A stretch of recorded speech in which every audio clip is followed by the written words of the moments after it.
तो चलिए सुनते हैं एक स्कूल ट्रिप की वो खौफनाक कहानी जो एक बुरे सपने में बदल गई।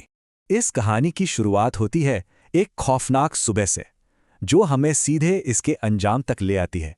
जब आयुष की आंख खुली तो मंजर कुछ और ही था। वो अकेला जिंदा बचा था। होटल के बाहर पुलिस ही पुलिस थी। जाहिर है कुछ बहुत बुरा हुआ था। और फिर उसने देखा अपने दोस्तों रोहन और अमन की लाशें सफेद चादर में लिपटी हुई। आखिर ये सब हुआ कैसे?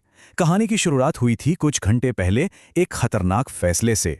ये सब लोग एक स्कूल ट्रिप पर थे जब रात में अचानक इनकी बस खराब हो गई। कमरे की खिड़की से उन्हें एक झील दिखी और बस यहीं से शुरू हुआ वो खतरनाक प्लान। लेकिन उनका ये छोटा सा एडवेंचर कब एक खौफनाक सच बन गया, पता ही नहीं चला। झील जितनी पास लग रही थी उतनी थी नहीं, और जल्द ही वो घने जंगल में खो चुके थे। जब तक उन्हें अपनी गलती का एहसास हुआ, बहुत देर हो चुकी थी। फोन में सिग्नल भी नहीं था, और जब उन्होंने वापस मुड़कर देखा तो रोहन वहां था ही नहीं। वो गायब हो चुका था। चारों तरफ घना अंधेरा और खौफनाक सन्नाटा, और इसी में उन्होंने रोहन को ढूंढना शुरू किया। तभी उन्हें एक अजीब सी आवाज सुनाई दी। देखा तो रोहन जंगल के बीचों बीच गड्ढा खोद रहा था। और जब रोहन पलटा तो मंजर देख के उनके होश उड़ गए। उसकी आंखें पूरी तरह काली थीं। उसमें जैसे कोई शैतानी ताकत आ गई थी।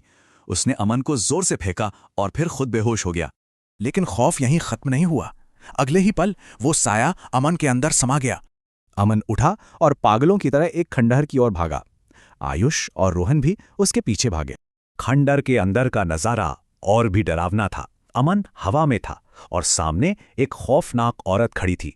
वो औरत किसी कीड़े की तरह सीढ़ियों से उतरी और उनका पीछा करने लगी। वो दोनों वहां से भागे। लेकिन ये तो सिर्फ शुरुआत थी। उनकी कहानी का सबसे खौफनाक हिस्सा तो झील के पास खत्म होना था। पुलिस की जांच में ये एक मर्डर था, लेकिन गांव वालों के पास इसकी एक अलग ही कहानी थी।